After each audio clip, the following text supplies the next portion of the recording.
Hello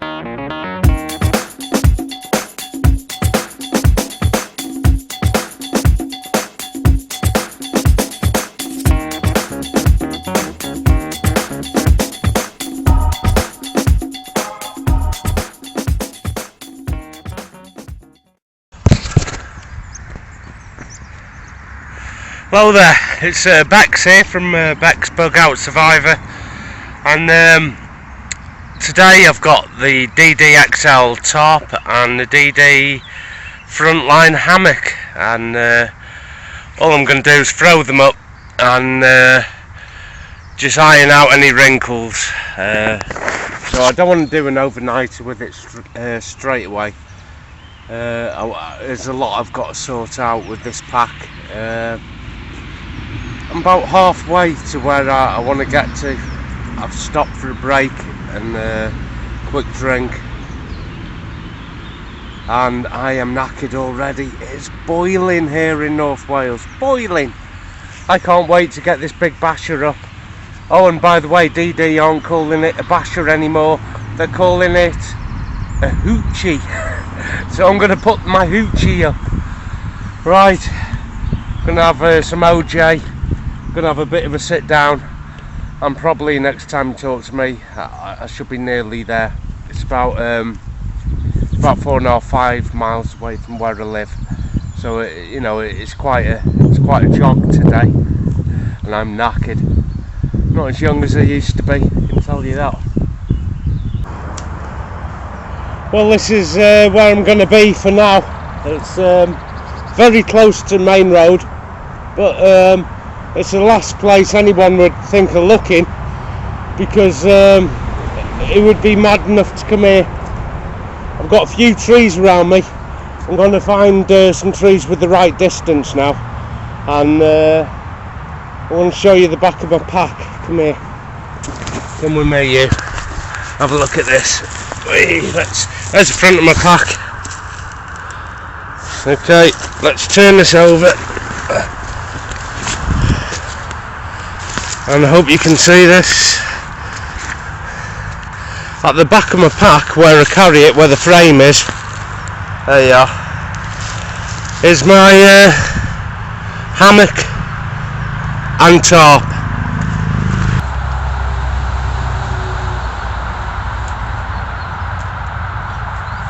These two trees here, they're going to do. And DD, I've been on their website, and they reckon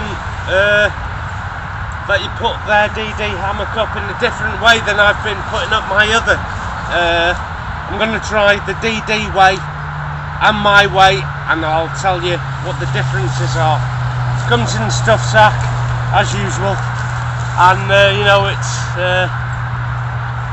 they're generous with the stuff sacks. There's no cramming it in, rolling it up tight, and nobody tells you that on come here with me. Nobody tells you that when you buying these things, how generous the stuff sacks are.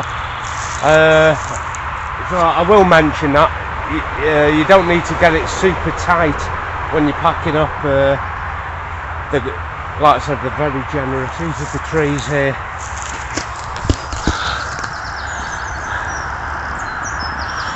Let's have a look up. This is a pine tree. Isn't it gorgeous? Must be about 25-30 metres. This is an old tree. No widow makers. And I don't know what the distance between these two trees are. It's quite big. It's quite big. I'm going to show you the difference between the way I put it up now and the way DD say you put it up, and we'll see.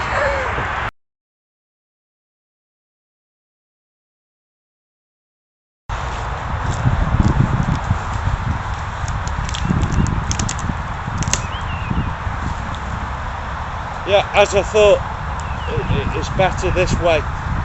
I like to be in the seating position when I put my hammock up. I want my feet flat on the ground. Don't want them whittling about up in the air. I'm not a monkey. There's no need to have it that high. And I made a couple of mistakes with my other hammock, which I want to put right on YouTube today. And I copied a lot of other people when it comes to putting a mosquito net up. I copied a lot of other people and ended up breaking my hammock. It's not a mistake I'm prepared to make again. The DD comes with these elastic ropes. There you go. It's called shock cord, and all you got to do is tie this to a tree and it lifts your mosquito net up. Let's have a go at that.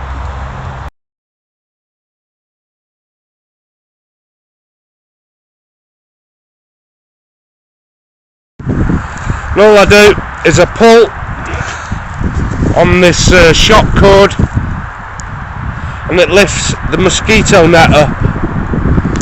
And one thing that I've seen on YouTube is they hang this mosquito net very high up. There's no need, because you sink when you sit in your hammock. You know, it puts a lot of strain on this mosquito net. I always personally put everything, whether it's the hammock, mosquito net, the basher, I put everything at the same level. Don't have your tarp up here and then your hammock here and something else up here. I don't know why people do that. I really don't. It's not practical. It really isn't. And like I said, I broke my mosquito net doing that. So everything goes at the same height. It's a lesson that I've learned, just because, you know, I messed up and broke it. So there's the level of where my hammock is. Here's the level of how I'm going to string my mosquito net. I'm going to do that both sides now. So there she is. This is the DD Frontline hammock, and it's the 2012 edition. And the differences being, here the bug net, the mosquito net, is black. On the other, I believe it is green. This is meant to give you better visibility to see out. And this is all it is. It's a little rod, foldable, that goes through 3 loops, and it's designed to keep your hammock a little flatter at the top. And to be honest with you, I don't bother with it. You can. It took me longer to thread this rod through these hoops than it did to put the whole system up. It took me about 30 seconds to put the hammock up and to put the elasticated shock cord for the bug net. That goes to the same height. I did both sides in about, I'd say, 30 seconds. This, threading these, I don't know, it seemed to take longer. Like I said, it's not a review or anything like that. I'm just going to show you some practicalities of it. When it comes to, you know, things like this, you've got to be practical. You've got to check it out whether it works or not. And just going to get a drink of orange. And I've heard some people talk about how these things in torrential downpours, the water will come straight down here, down the webbing line and in to the hammock itself. I have got a trick to show you how to prevent that. And what some people do, they butcher their brand new hammock. Sacrilege, how dare you. They cut the webbing and put a metal ring in it, and then tie the other half to it, so the water drips down the webbing, gets to the metal ring, drips off.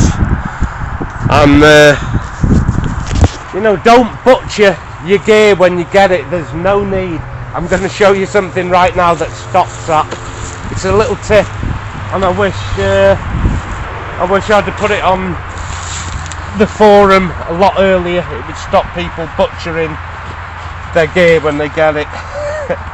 And just give me a second, and I'm going to dig in my pack, and I'm going to show you what I do to prevent wicking. And all I've done is I've got a length of paracord, and where, what would you call that, about 10 centimetres from the off of your hammock, I have tied some paracord. I've looped it around both bits of webbing about 3 times, tied it in a double knot, and it comes down to the ground, and any water will drip and wick into the webbing. Then it'll wick into this knot here, and it wicks down the water and not into your hammock. And sometimes on the ground where filming my own shadow there, bad form, where the this comes to the ground, I can put this string into my canteen bottle, and when it rains it wicks down the string and into my canteen bottle, and that's good clean drinking water. I never boil rainwater, there's no need, it's clean, you know, it's no need at all to boil rainwater. I never have, and look at me, I'm healthy. Joking. Anyway, that's what you need, both sides. The fabric itself, this is a breathable nylon, the other wasn't, so apparently you're meant to be able to lie in this and get a good night's rest.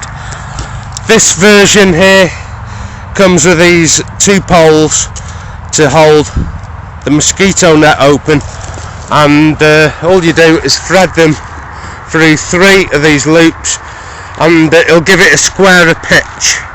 I mean, I don't mind it being pitched at an angle, I quite like that, but you know, because it comes with these, I'm going to show them you. Give me a sec. Yep, that's me in. Oh, lovely. Got a zip. Both sides. In and out. Left and right. And I'll tell you what, behind this black mesh, you know, it's really keeping the searing heat out of the hammock. Nobody tells you that. And I don't know if you can hear me even. Oh. So that's how it's done. And like I was saying, that black mesh really keeps the searing heat from the sun, and believe me, that's a belting sun today. It's about 16 degrees out there. I had to get in the shade. I've got lots of lovely shade here, and with the bug net on as well, the mosquito net, that gives you even more. It cools that hot temperature right down. It's you know, it's really good. Anyway, I'm gonna have a proper lie in this, and you're coming in with me. My boots are clean. I'm clean today, which is a miracle. Usually I am absolutely covered in muck. I'm like a 3-year-old. Come in here with me. Oh, look at that. There's that stupid pole. It's meant to keep everything out your face. I never use them. foot end. There's my feet, they are clean. There's that pole that keeps the mosquito net straight. As you can see, it doesn't work. The minute you get in it, it comes undone. I never bother with it. I'm quite happy with it being in the point, the mosquito net. Anyway, bloody hell, ambulance. There's never any peace, is there? Anyway, what's it like to sleep in or lie on? I've got my head to the left, I've got my feet to the right, and I've got a really flat lie, really flat. DD say you put it at waist height, pull it taut. That doesn't work. You put it at shoulder height, 30-degree pitch. Now that allows a diagonal lie, and I've got that right now. The fabric itself is not as comfortable to lie on as my 10th Wonder hammock, I'll tell you that now. It's that nylon. It's cold as soon as you get on it. It's cold, and it's summer. Well, almost. It's 16 degrees this afternoon, and it's horrible to lie on, I'll tell you that. I'll have to put my jacket in it, you know, to lie on. I think I've been spoilt with my 10th Wonder hammock, you know. I've been spoilt with it because that is made of cotton, and it is gorgeous to lie on, absolutely gorgeous. And these poles that are meant to keep the bug net open. Not keen. Anyway, what I'm going to do now, if you come down to the bottom of my pack, I've got a self-inflating mattress. Unclip the luggage straps, and I always keep my self-inflating mattress inside a sleeping bag liner, which is turned inside out, and that gives you a lot more comfort and a lot more warmth. What I'm going to do with that is I'm going to inflate it, and there's a pouch now, so where I'd lie underneath is a pouch. Can you see? There's where I lie. There's an opening, that's the underneath, and it's velcroed. So I'm going to put my self-inflating mattress inside that pouch here, and all I'll do, turn the valve, self-inflates. I've had them from Thermarest before, these self-inflating mattresses, and you know, take them and leave them. But this is by a company called Trail, and this will self-inflate in about 30 seconds with Thermarest. Oh, I've had them before, and I've had them between half an hour to self-inflate and 5 minutes. I mean, I'm never in a hurry when I go out at the weekends, but it's just good to know these things, you know, because you might not like it. It might not suit your style of camping. There you go. That's nearly inflated. How long's that been? And all I do is I put my air mattress inside a sleeping bag liner that's turned inside out. I've got this plush velvet, and I'm going to put that inside and underneath the hammock, and that should give me some great insulation. Failing that, or as well as, I've got a reflective mat and my foam mat. Okay, I've put the inflatable mattress inside. It's equally as spaced from the left as it is to the right.